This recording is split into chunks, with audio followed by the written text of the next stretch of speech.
introduce Jones. yourself. Tell us your name and DOC number, please, sir. Vernon Jones, 126100. And you have counsel with you today, Mr. Jones. Professor Robert Lancaster, ma'am. Good morning, Good morning, Robert Lancaster with LSU Law Clinic here today representing Mr. Jones.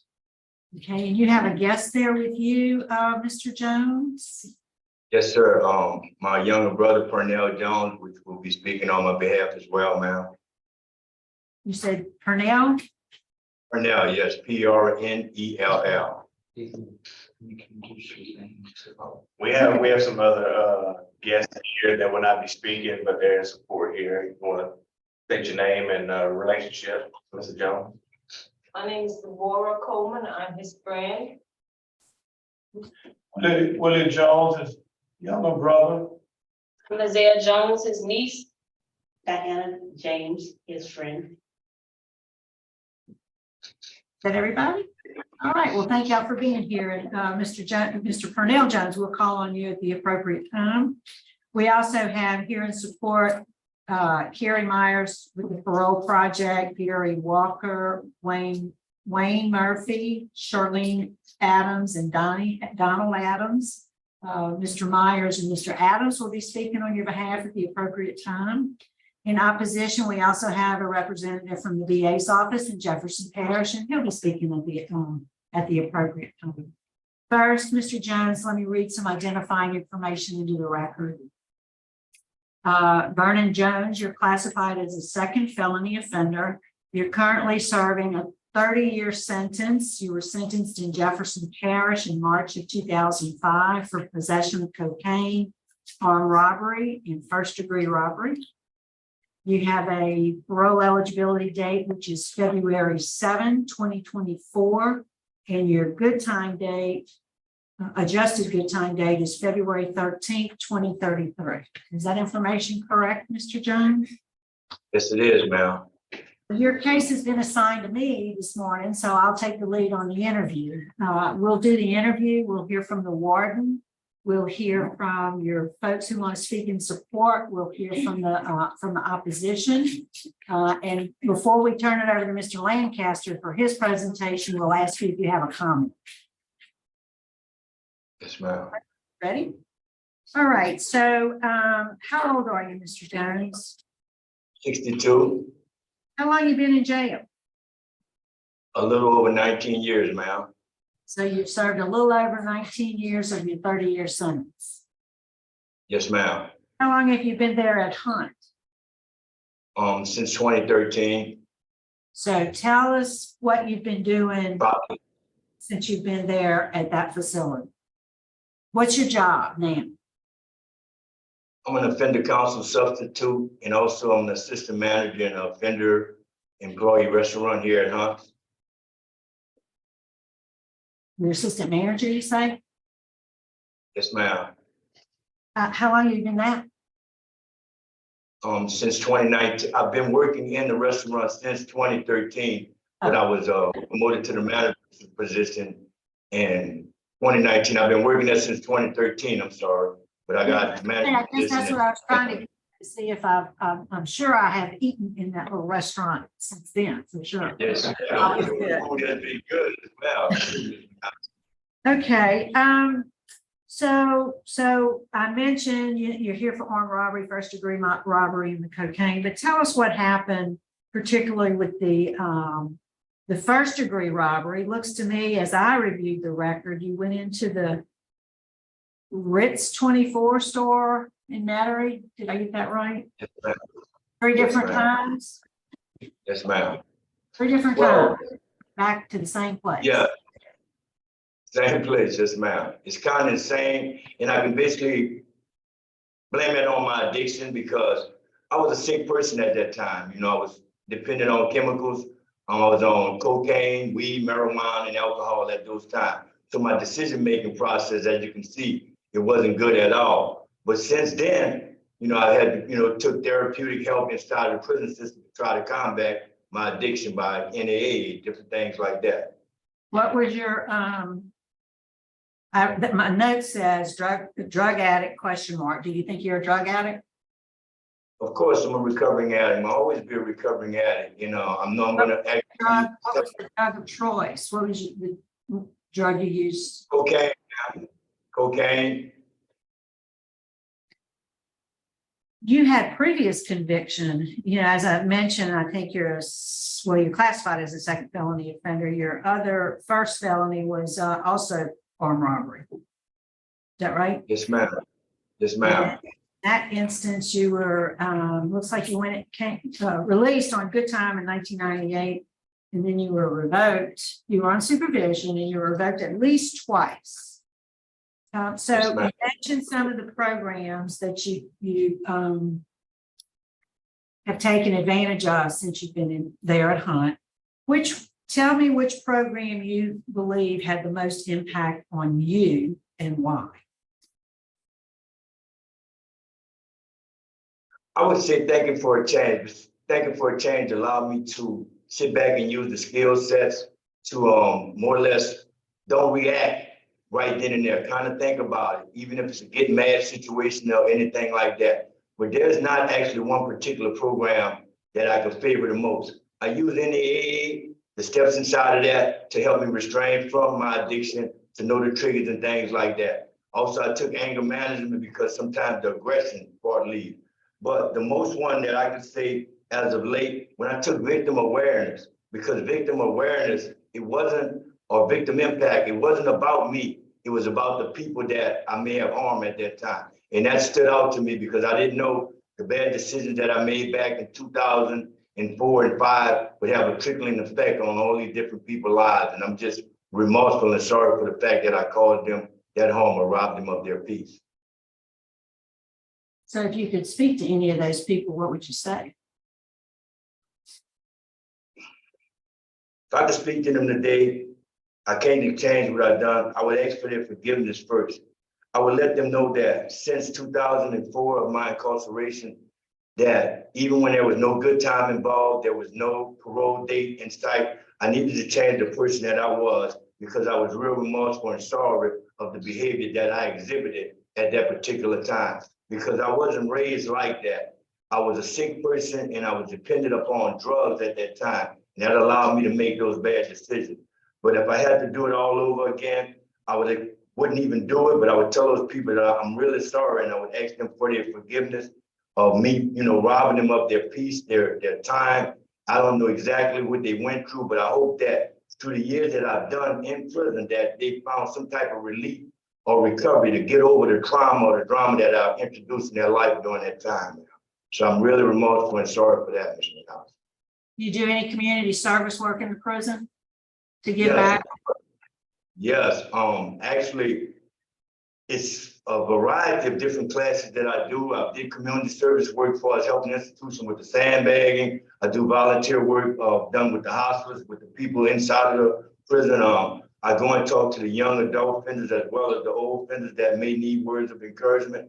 I facilitate different type of prison self-help classes, not only for them, but for myself, because what I say to them, I have to be held accountable for it as well. So the things that I've done in prison, I hope to be granted so I can continue to do it out in society as well. Because when I came to prison, I didn't have an identity. I found identity and my purpose is to serve other people.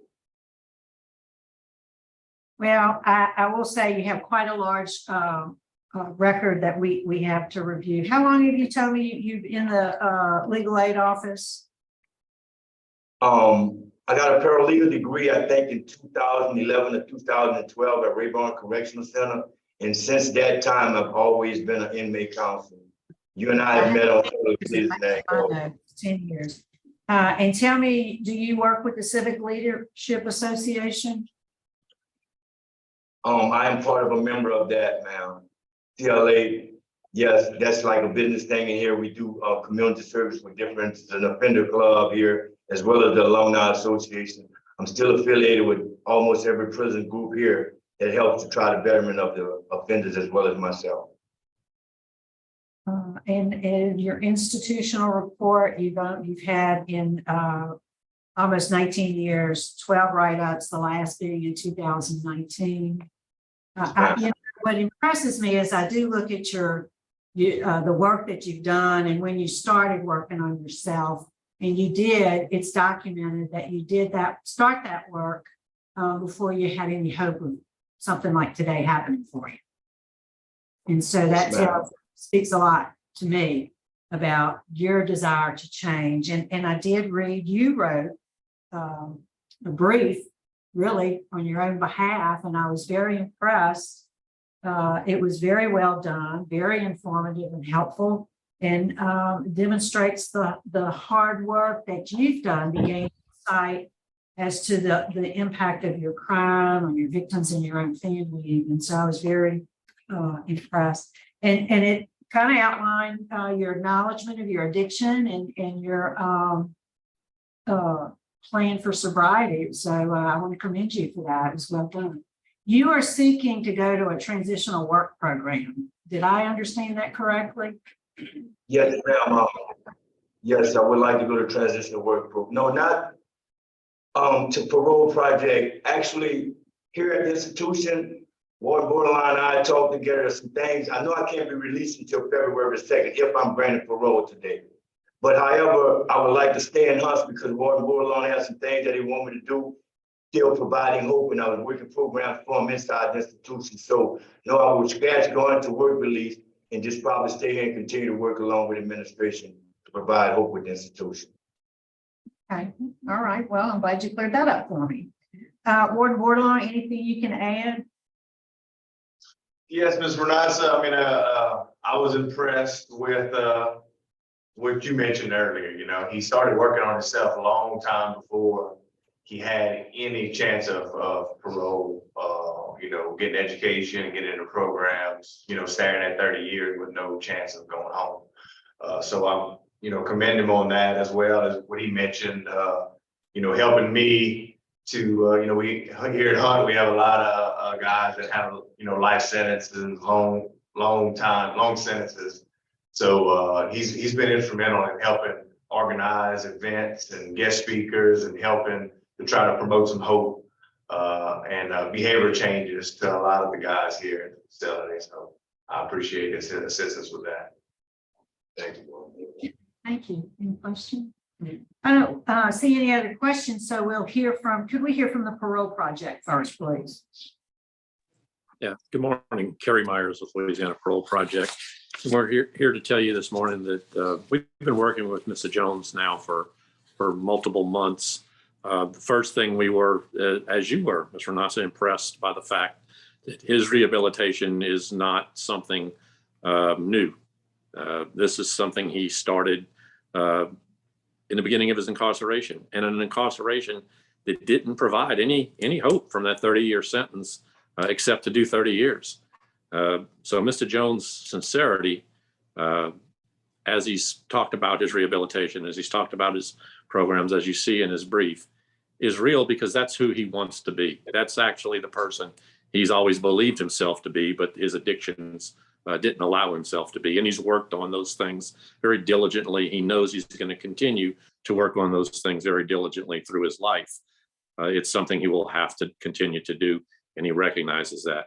He has a strong plan with Parole Project. As a matter of fact, we just recently talked about he was approved to go to work release and chose to stay at Hunt to continue the service that he does there between now and his parole eligibility date. Again, I think that's part of the arc of his rehabilitation, recognizing that he can do this and be an asset to the institution rather than just necessarily going to work release. We look forward to having him in our program when his parole eligibility date does arrive. And we just ask this board to look at his body of work, his sincerity, his full rehabilitation, and grant his parole today. Thank you. And Mr. Donald Adams? Yes. I'd like to hear from you. Yes, please.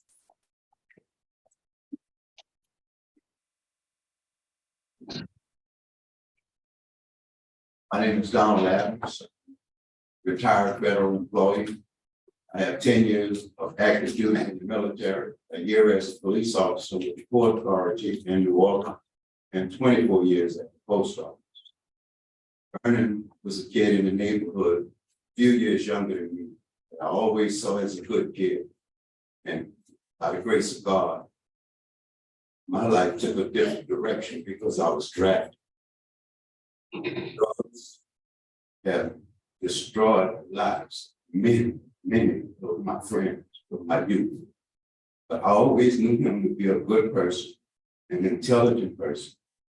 And knowing what he has accomplished in the last few years of his life while being incarcerated is an inspiration to me. And I think he could be a benefit to society in helping young Black men get their lives back on track. Yes, sir. Thank you for your input. I appreciate it.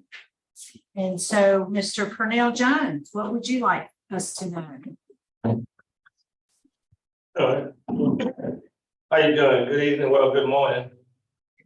And speaking on behalf of my brother, it takes a village to raise a kid today. And my brother comes from a real sound village, mother and parents instilled in him. And with that village sometimes come challenges. And living in New Orleans came with a lot of challenges. And my parents saw that and they saw fit to move. And they moved in Kenner, Jefferson Parish. However, my brother decided to stay in that city. And the city caused problems with itself, caused him to get corrupted through drugs. And there was a gap in between our relationship during that time. I didn't understand why he stayed, but he stayed. So as we grew up, we grew apart. And as we grew apart, you know, it was still mind-boggling me because I didn't really get a chance to know my brothers because we were coming into our teens. But he chose to stay in the city and got involved with drugs and crime and living a life. So as I went to Texas and come back, you know, as being family and being part of that village, we rekindled and got to know one another. Because the Most High has a way of having you to sit down so you can stand up. And my brother got a chance to right now being incarcerated to really face the man in the mirror. And the man in the mirror he faced is not the one he faced in the city, dealing with two people, the drug person and burning the person. So by him sitting down in the prison system, he got to know himself again. And through knowing himself, he understood who he was. And through his records and through his commitment and the program and the process, he's becoming the person you're facing today, a rehabilitated person. And if we look at the word of rehabilitation, it states that in the prison system for us, it's the process of re-educating and preparing a person for re-entry to society. And my brother has did the process that was in place for him and excelled with it. You can look at all his paperwork. He's been involved in a lot of things, not only to help himself, but to help others.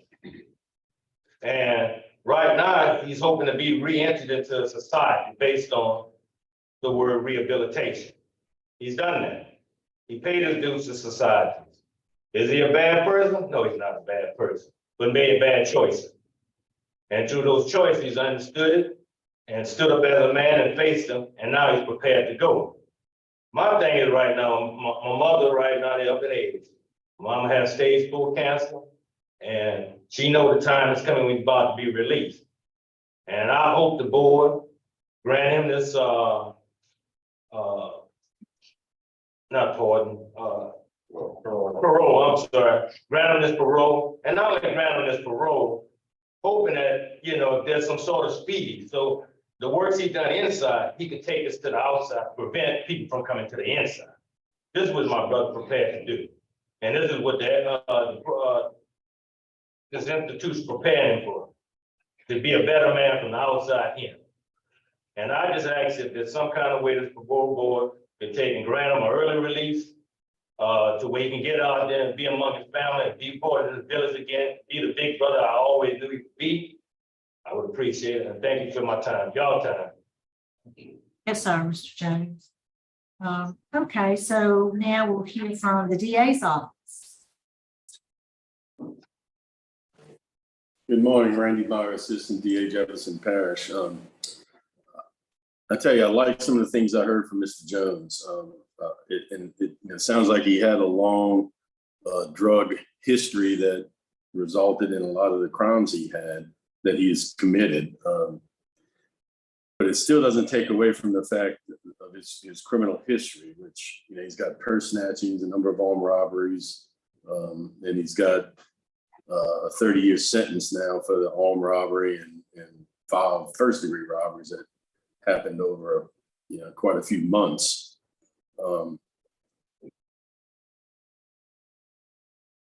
It appears in looking at the record, his DOC record, that, he has some certificates for AA and NA. He's got some 12-step, a certificate for 12 steps and a certificate for some group therapy.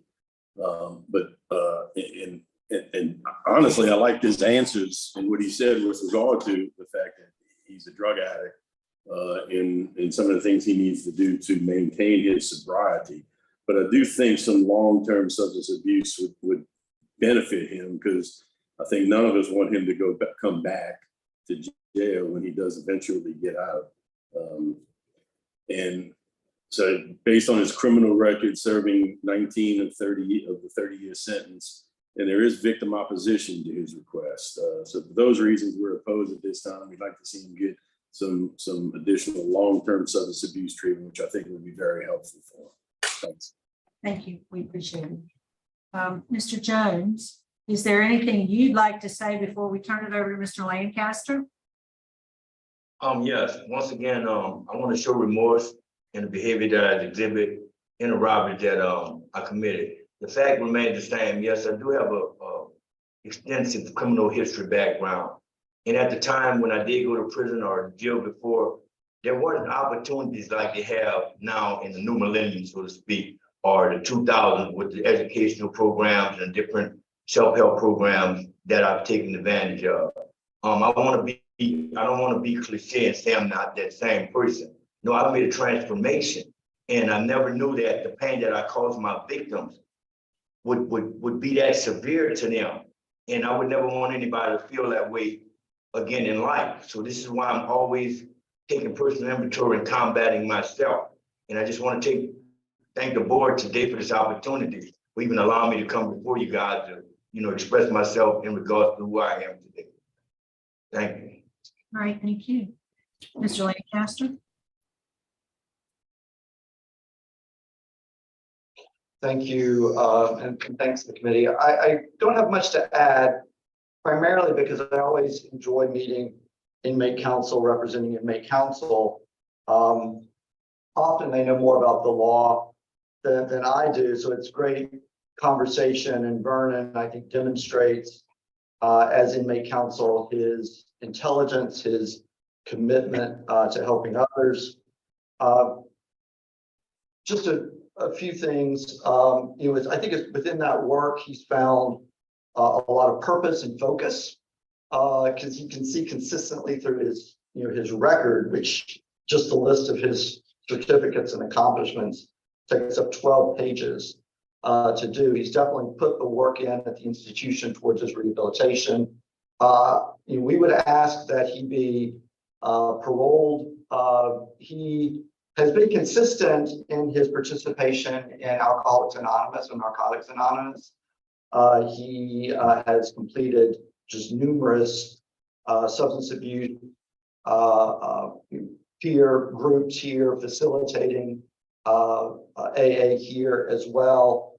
If he is released, the Parole Project will work to make sure that he is tied to an AA in the community where he can attend. So we would request that his parole be granted with the release in February at his parole eligibility date.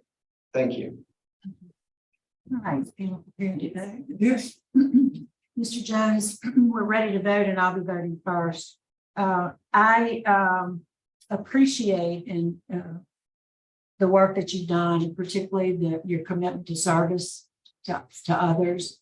I'm impressed with everything that's in your record. I did note that you have been involved in the AA program since about 2008 for quite some time, and you continue to do so. So my vote would be to grant to the Parole Project Transition Plan. That would include a substance abuse evaluation and comply with any treatment plan that may be recommended by that professional. That you do attend at least 2 AA meetings a week to share with others your story, and that you perform 8 hours of community service work a month. I'm sure you'll do more, but I want you to do at least 8. That's my vote. Thank you, Madam Chairman. Vernon Jones. Yes, sir. Job well done. Appreciate that, Mr. Roche. My Thank vote is the same for the same reasons and the same conditions. Mrs. Wines. Mr. Jones, Yes, sir.